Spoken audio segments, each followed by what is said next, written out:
به من الرفيق أحسن ومن الطريق أسهل ومن العلم أنفع ومن الرزق أطيبه وأوسع.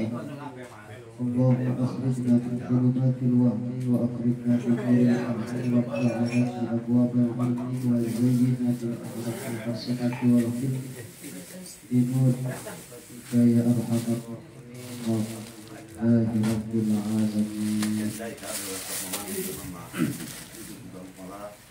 Bismillahirrahmanirrahim. Wa hifdzul qalbi minal ma'asi wajib. Wa hifdzul qalbi lan utawi ngaraksani ati minal ma'asi saking pirang-pirang maksiat. Wajibun iku kang wajib ala kulli muslimin ing atase saban-saban muslim. Wa kadzalan iku kaya mongkon hifdzul qalbi, hifdzul a'dha'i utawi ngaraksane pira-pira anggota fardu ainin iku fardu ain ala kulli muslimin ing atase saban-saban muslim. Famin ma'asil qalbi asyakku fillah, maka itu tetap setengah saking pirang-pirang maksiat hati. Asyakku utawi mamang fillah ing dalam anani Allah Ta'ala. Wal amnu lan tipu daya, wal amnu lan salamat min makrillah saking tipu dayane Allah. Wal qanutu lan putus min rahmatillah saking rahmat Allah. Wa taqabburu lan narima agung ala ibadillahi ing atas pirang-pirang hamba Allah. Warriya'u lan riya wal ujubu lan ujub bi ta'atillahi kalawan ta'at dari Allah subhanahu wa ta'ala. Wal hasud lan hasud wal hikdu lan munuk-munuk ala abidillah ing atas pirang-pirang hamba Allah subhanahu wa ta'ala.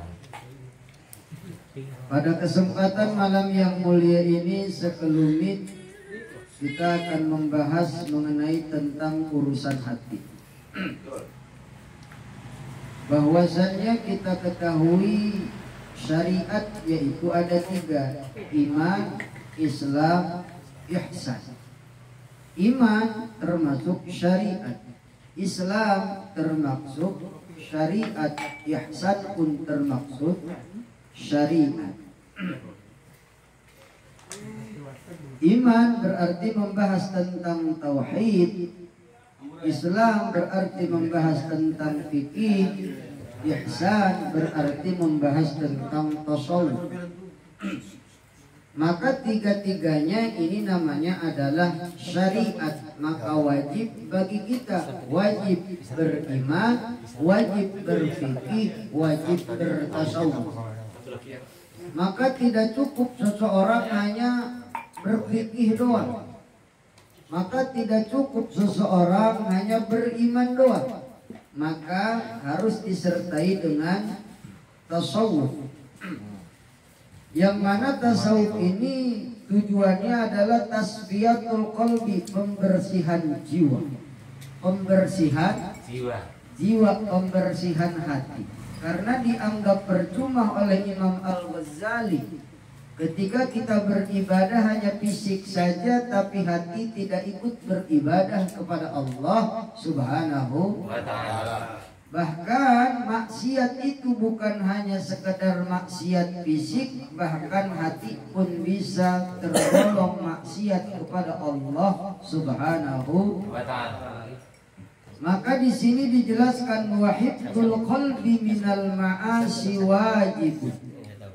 Adapun menjaga hati dari maksiat-maksiat kepada Allah Subhanahu wa ta'ala wajibun, maka itu hukumnya bagi siapa menjaga hati dari maksiat ini hukumnya wajib ala kulli muslimin, wajib kepada seluruh manusia yang notabene ia beragama Islam. Berarti tidak dipilih hanya sekedar ustaz, yang kita labelnya agama kita adalah muslim, berarti wajib menjaga hati daripada permaksiatan kepada Allah Subhanahu wa ta'ala. Bagaimana contoh maksiat hati? Famin ma'asil qalbi asyakku fillah. Sebagian daripada maksiat hati asyakku fillah, ragu dengan adanya Allah Subhanahu wa ta'ala. Jadi ragu dengan adanya Allah Subhanahu wa ta'ala ini pun sudah dikategorikan orang bermaksiat kepada Allah Subhanahu wa ta'ala. Kadang hati suka berkata begini nih Fairul, ini sebenarnya Allah ada apa kagak sih? Ini sebenarnya Allah ada apa kagak sih? Nah begitu tuh. Kadang-kadang hati kita begitu tuh. Kayaknya Allah kagak adil bener ya mas saya. Itu jangan dianggap tidak maksiat. Itu pun termasuk maksiat. Padahal kalau ngomong mulut mah cuma hati doang gerendes. Sebenarnya Allah ini ada apa guys?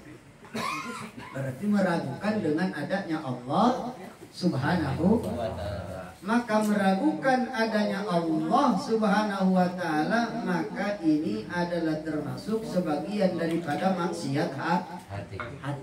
Kalau maksiat mata mah sekarang kita udah kagak bisa dijaga lah. Ya apalagi kita tinggal di kota begini mah ya, repot lah untuk maksiat fisik malah. Ya minimal maksiat hati. Kalau maksiat mata mah kita di depan mata semua udah ada. Wah udah umum banget, udah umum. Lagi ngaji pakai celana pokek, repot kan? Oh, itu udah kagak bisa dijaga. Nah, minimal walaupun kita tidak mampu menjaga maksiat secara zahiriyah, kita mampu menjaga maksiat hati karena hati mah tidak kelihatan. Maka hanya kita yang tahu dengan Allah Subhanahu wa ta'ala bahwa hati kita sedang bermaksiat atau tidak, itu bagaimana kita. Maka di sini dijelaskan famin ma'asil qalbi asyakku billah. Sebagian daripada maksiat kepada Allah bahwasanya asyakku billah, ada rasa ragu billah dengan adanya Allah Subhanahu wa ta'ala. Jadi jangan sampai nih hati kita susah seribu susah, belangsak seribu belangsak lah. Hidup kagak ketemu, jangan sampai berandai-andai ini sebenarnya Allah ada apa kagak sih? Ini hidup udah belangsak kayak begini ya Allah. Kan gitu tuh. Maka itu pun termasuk maksiat hati. Masya Allah. Dan maksiat, menjaga maksiat hati ini hukumnya wajib, sama halnya wajibnya seperti menjaga maksiat seluruh anggota tubuh kita. Masya Allah, susah benar ya. Wal amnu min makrillah, dan merasa aman min makrillah daripada tipu dayanya Allah Subhanahu wa ta'ala. Wal amnu min makrillah bil istirsali fil ma'asi ma'al ittikali ala rahmah. Wal amnu, contoh maksiat hati, merasa aman daripada tipu dayanya Allah Subhanahu wa ta'ala fil ma'asi, di dalam permaksiatan ma'al ittikali ala rahmah. Maka ketika kita merasa aman daripada tipu dayanya Allah dengan kita melestarikan permaksiatan kepada Allah Subhanahu wa ta'ala, maka ini pun sudah termasuk maksiat hati. Hati kita sholat kagak sholat, nah begitu tuh. Ngaji kagak ngaji, oh Allah ngasih rezeki sama saya. Padahal saya jarang ngaji, duit saya banyak. Mau Ustadz ngaji mulu kagak punya duit. Hati ngomong begitu tuh. Hati ngomong. Maka itu pun sudah masuk maksiat hati. Masya Allah. Wal amnu min makrillah, merasa selamat daripada tipu daya ya Allah Subhanahu wa ta'ala. Ustadz juga ngaji mulu kagak punya duit, mendingan dua kagak ngaji, duitnya banyak, istri cantik-cantik, tapi dia maksiat kepada Allah Subhanahu wa ta'ala. Maka itu pun termasuk maksiat hati. Naudzubillah min dzalik. Masya Allah. Maka kata Allah, fala ya'manu makrallah illa al-qaumul khasirun. La ya'manu, maka jangan menghitung selamat daripada tipu daya Allah illa al-qaumul khasirun, terkecuali orang-orang yang merugi. Bagaimana di dalam hadis dijelaskan, wa fil hadisi idza ra'aitallaha yu'ti al-'abda mimma yuhibbu wa huwa muqimun ala ma'siyatihi fa inna ma dzalika istidrajun minhu kadafiz zawajir. Di dalam hadis baginda Nabi Muhammad sallallahu alaihi wasallam dijelaskan, idza ra'aitallah, apabila engkau melihat Allah Subhanahu wa taala, yu'til 'abda, bahwa Allah memberikan kepada hamba mimma yuhibbu, perihal apa yang ia sukai, wa huwa muqimun ala maksiati, sedangkan dia selalu melaksanakan maksiat kepada Allah Subhanahu wa taala, fa inna madzalika istidrajun minhu, maka itu yang diberikan oleh Allah Subhanahu wa taala semata-mata istidraj, sungkunan dari Allah Subhanahu wa taala. Na'udzubillahi min. Dijelaskan oleh hadis Nabi, apabila kita melihat orang yang tidak pernah ibadah kepada Allah Subhanahu wa taala tetapi dunianya lancar. Dunianya lancar. Kalau kayak kita mau sholat jarang, ngaji jarang, segala macam, tapi rezekinya mau lancar bener. Mengalahkan orang yang beribadah. Jangan mengira itu rahmat Allah. Itu adalah istidraj, sungkunan dari Allah Subhanahu. Na'udzubillahi min. Kata Zawajir, begitu dijelaskan di dalam kitab Zawajir. Wa makrullah, bagaimana tipu daya Allah? Tipu daya Allah adalah irdakun ni'am lil abdi ma'a mukhalifati li amrih. Adapun tipu daya Allah, Allah memberikan nikmat-nikmatnya kepada hamba ma'a mukhalifati li amrih, beserta ia menyulayani perintah-perintah Allah Subhanahu. Nikmat melancar terus, tapi tidak pernah beribadah kepada Allah Subhanahu wa taala, maka itu kita jangan menghitung nikmat dari Allah, melainkan itu adalah sungkunan dari Allah Subhanahu. Nanti kata Allah, sanastadrijuhum min haitsu la ya'lamun wa umli lahum kaidi matin. Kata Allah, ditunggu mau sampai mana, lu tobat aja terus, diulur terus, lancar terus, pepas setruk aja baru. Wah ya Allah. Nah baru situ tuh, itu namanya istid. Jangan sampai kita mendapatkan dunia, mendapatkan rezeki bukan bentuk rahmat dan kasih sayang nikmat dari Allah, melainkan sungkunan dari Allah Subhanahu wa ta'ala. Masya Allah. Jadi penting kita menjaga hati. Jadi pemaksiatan hati, pertama ragu dengan adanya Allah Subhanahu wa ta'ala, dan yang kedua kita menghitung selamat daripada tipu daya Allah Subhanahu wa ta'ala. Dan berikutnya wal qanut min rahmatillah, putus asa daripada rahmat Allah Subhanahu wa ta'ala. Kata PRW, gua maka ada harapan untuk masuk surga, gua mah tukang neraka. Nah, gua mah sekalian aja ngejebur. Ngejebur kayaknya gua mau udah penuh dosa benar. Nih hidup kayaknya dosa gua enggak bakalan diampuni sama Allah. Gitu tuh. Berarti putus dengan rahmat Allah Subhanahu wa ta'ala. Nah, wal qanut, kita putus rahmat Allah Subhanahu wa ta'ala, maka itu pun sebagian daripada maksiat hati mengatakan begitu, dosa saya banyak banget, kayaknya mau Allah nggak bakalan ngampuni ini. Nah gitu tuh, padahal kagak diungkapin tuh, cuman unek-unek hati, sadar mah sadar, cuman salah cara sadarnya. Mau sadar, cuman cara sadarnya salah. maka itu pun termasuk maksiat hati. Wal qanut termasuk maksiat hati ialah putus daripada rahmatnya Allah Subhanahu wa ta'ala karena mungkin terlalu banyak melakukan dosa besar sampai ia berputus asa dengan adanya rahmat Allah Subhanahu wa ta'ala, padahal rahmat Allah lebih besar daripada murkanya Allah Subhanahu wa ta'ala.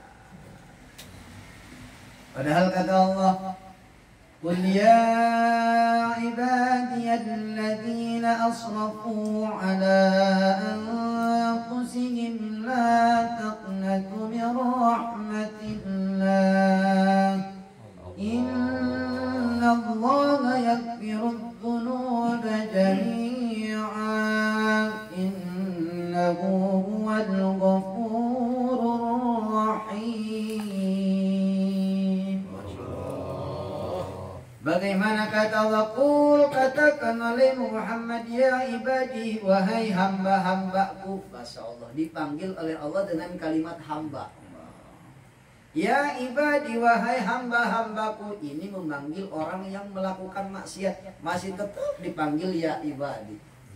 Masya Allah, padahal hamba ini sedang melakukan maksiat. Kagak dipanggil oleh Allah, hei jelma doraka, kagak. Tapi tetap Allah masih memanggil ya ibadi wahai hambaku alladzina asrafu ala anfusihim la taqnatu min rahmatillah. Janganlah engkau berputus asa daripada rahmatnya Allah Subhanahu wa ta'ala. Kenapa? Innallaha yaghfirudz dzunuba jami'a. Sesungguhnya Allah Subhanahu wa ta'ala yaghfirudz dzunub, siap mengampuni seluruh dosa, baik dosa kecil maupun dosa besar. Menurut kita ada kayaknya udah 99 saya ngebunuh ini, jangkepin aja dah 100. Kayaknya Allah nggak bakalan ngampunin karena saya mah pembunuh kelas atas. Secara fikih mungkin itu harus dikisos secara fikih, tetapi secara hakikat Allah Maha Kuasa bisa saja mengampuni orang yang durhaka kepada Allah. Menurut kita dia ahli neraka, tapi bagi Allah dia adalah ahli surga karena dia tidak putus daripada rahmatnya Allah Subhanahu wa ta'ala dan mau bertaubat kepada Allah Subhanahu wa ta'ala. Masya Allah. Kalau di dunia itu huruf hukum bidhahir. Kalau di dunia fahkum bidhahir wala tahkum bisarair. Kalau dunia itu hukum dunia, tapi hukum akhirat kita tidak tahu. Itu hukum Allah Subhanahu wa ta'ala. Tidak bisa ada yang memastikan sekelas apapun dia maksiat kepada Allah. Yang penting dia tidak putus asa daripada rahmat Allah. Insya Allah dia masih dipanggil ya ibadi oleh Allah. Wahai hambaku, janganlah engkau berputus asa daripada rahmat Allah Subhanahu wa ta'ala. Masya Allah. Innallaha yaghfirudz dzunuba jami'a, karena Allah menjamin siap mengampuni seluruh dosa-dosa, baik dosa kecil maupun dosa besar. Maka ketika kita berputus asa, putus daripada rahmat Allah, maka itu pun sudah termasuk maksiat hati. Mengatakan begini, dah kayaknya saya sudah kagak ada harapan lagi ini untuk masuk surga. Kagak ada harapan lagi. Itu kayak siapa namanya, Abu Nawas. Ilahilas kulil firdausi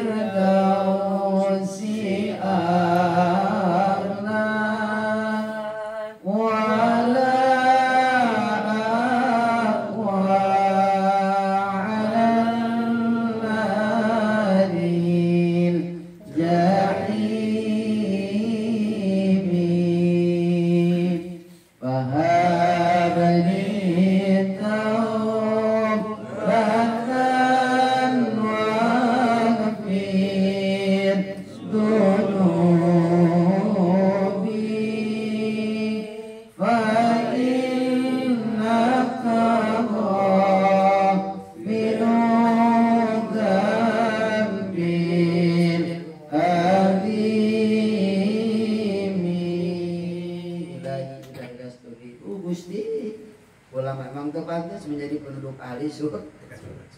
Nyung kula gembo masuk ke neraka. Bingung pengennya kemana? Ka surga tuh pantas, ka neraka. Embung atuh nak di mana? Nak di Jabal Uhud di situ. La ilaha firdausi a'la. Ngomongkeun menjadi penduduk surga ahli firdaus jang model kieu. Jelema tukang masih. Cuman wala aqwa lamun kula dicaplungkeun ka neraka atuh jatuh kuat. Wala aqwa ala naril. Maka ku kitu napa habli taubatan duh Gusti pasihan abdi tarima tobat abdi. Intinya di situ adalah jangan sampai berputus asa daripada rahmat Allah Subhanahu wa taala. Sebanyak apapun dosa kita kepada Allah Subhanahu wa taala, selagi mau bertaubat kembali kepada Allah Subhanahu wa taala, Allah siap menerima taubat. Karena ketika kita berputus asa daripada rahmat Allah, maka itu sudah termasuk maksiat hati. Hidup susah, ekonomi zaman sulit lah, mendingan gantung diri kan? Awas tuh. Hati ada keinginan ingin gantung diri, padahal kayaknya selesai nih hidup, utang di mana-mana, istri udah minta tolak mulu, istri udah minta tolak mulu, kayaknya kagak kuat nih menjalani hidup udah kagak kuat karena terlalu banyak beban. Kata hati mengatakan begini, kayaknya mau bunuh diri enak ini. Selesai udah urusan punya utang, kagak ada yang nagih. Kayaknya bener. Nah, maka hati mengatakan seperti itu, maka itu sudah termasuk maksiat hati kita kepada Allah Subhanahu wa taala. Ini kan yang sulit ini maksiat hati. Kalau maksiat mata mah kita sama-sama. Maksiat mata mah kita sama-sama. Sama-sama kita maksiat mata mah kadang-kadang sama-sama maksiat mata mah. Maksiat hati mah kan kita masing-masing, kagak ada yang tahu. Tapi ketika terjadi kepada diri kita hal demikian, maka itu pun sudah termasuk maksiat hati kita kepada Allah Subhanahu wa taala. Berarti satu, maksiat hati adalah ragu dengan adanya Allah, ragu dengan sifat-sifat Allah Subhanahu wa taala. Kata hati kita ini Allah kagak adil bener, ngomong hati kagak adil, itu sudah masuk maksiat. Masya Allah, ini sering kita lakukan kan begini nih. Bahkan kita bukan di hati, ngomong kalau kita mah bukan di hati doang, bahkan ngomong ke orang, kayaknya Allah kagak adil, padahal kita orang Islam ya. Kita miskin, mungkin orang kafir no, tapi kayak murid. Nah, itu pun hal seperti itu kita sudah bermaksiat kepada Allah Subhanahu wa taala. Masya Allah. Terus apa lagi? Wattakabburu ala ibadillah, termasuk maksiat hati. Wattakabbur ala ibadillah, merasa hebat, merasa agung ala ibadillah, terhadap hamba-hamba Allah Subhanahu wa taala. Kayara fi nafsi annahu khairun min ghairihi, kayara seolah-olah dia melihat dirinya itu yang paling hebat, yang lain mah jelek semua. Jadi melihat yang lain mah buruk mulu, saya doang yang bagus. Wah gitu, maka itu pun sudah termasuk maksiat hati. Tidak diungkapkan lah, tidak dalam hati kita. Nah gitu, padahal cuman hati ini, karena ini mah urusan hati. Merasa lebih hebat daripada orang lain, itu pun sudah termasuk maksiat hati kita kepada Allah Subhanahu wa taala. Masya Allah. Terasa ya? Hah? Terasa. Ya iya, itu maksiat hati. Wattakabbur ala ibadillah ka'ayyara fi nafsi, seperti kita meyakini atau melihat fi nafsi diri kita annahu khairun, bahwa kita itu lebih baik min ghairihi, daripada orang. Wa ayyahtaqiran nas, dan kita menghinakan manusia, mengagungkan diri sendiri. Naam atakabbur ala husnin aqlan. Bagaimana nih kalau di dalam berpakaian? Apakah masih dihitung takabur juga? Nah, misalkan baju saya mah harganya 200.000, hari mah 500.000. Wah, misalkan tuh. Nah, atakabur ala a'da'illah. wal fisqah wa dhulmah wa alil tajabbur fid dunya wa arbabil manasib min haitsu tilkal khisal matlubun. Nah, tadi takabur termasuk dosa hati kepada hamba-hamba Allah Subhanahu wa ta'ala. Bagaimana kalau seandainya kita takaburnya terhadap musuh Allah? Oh, kalau dulu mungkin zaman Nabi Musa ke Firaun. Ya. Nah, bagaimana nih kalau kita takaburnya kepada musuh-musuh Allah Subhanahu wa ta'ala? Bagaimana nih?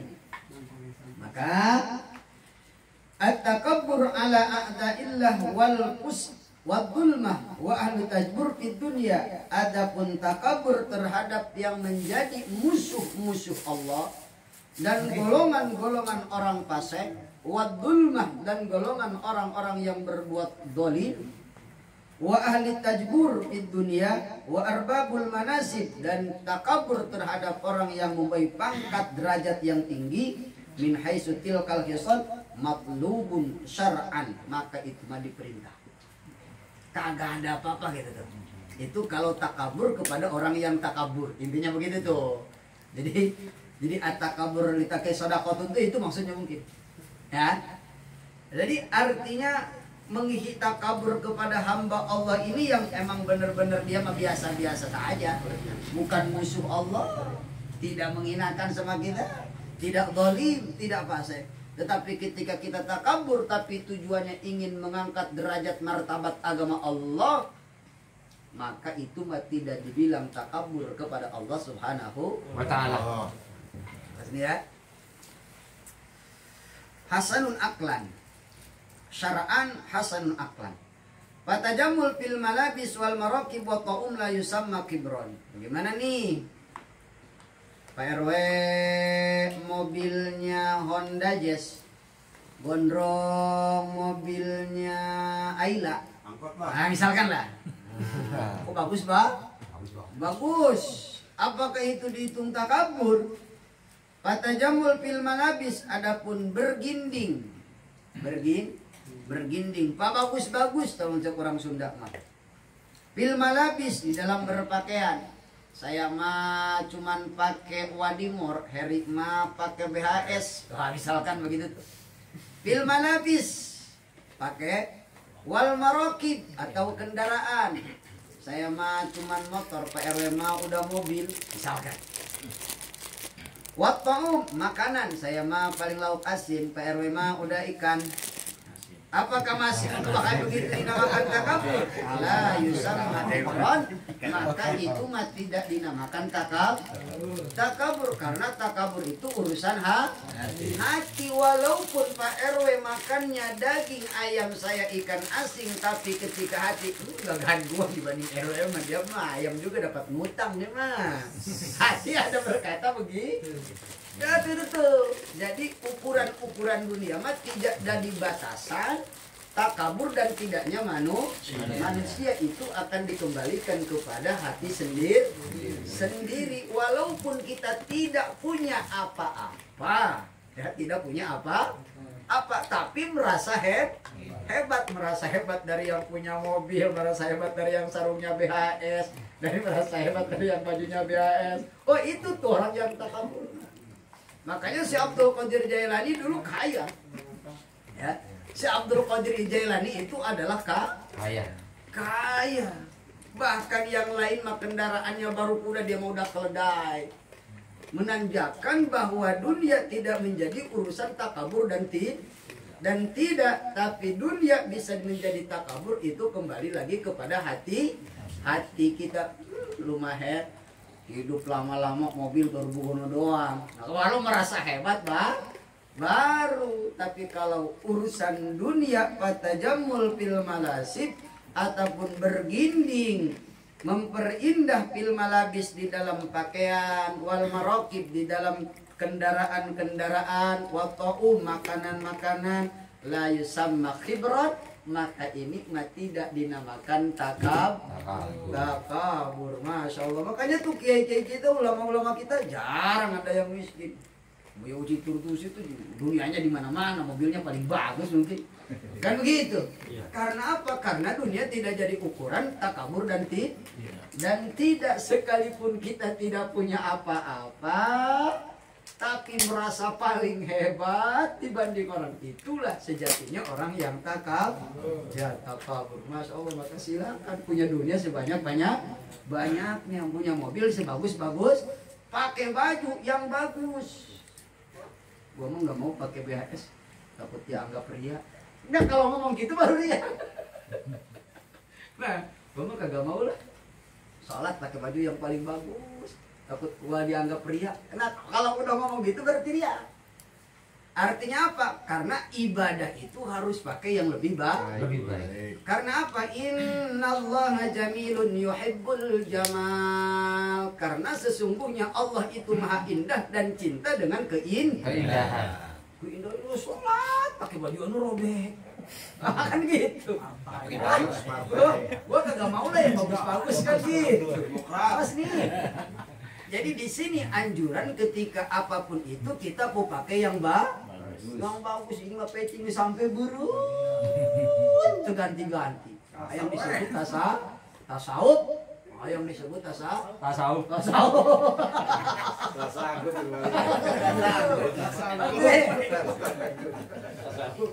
Sarung udah sampai ke atas. Lin. Masya Allah, pengen disebut tasawuf. Tak sanggup. Kalau bener iya.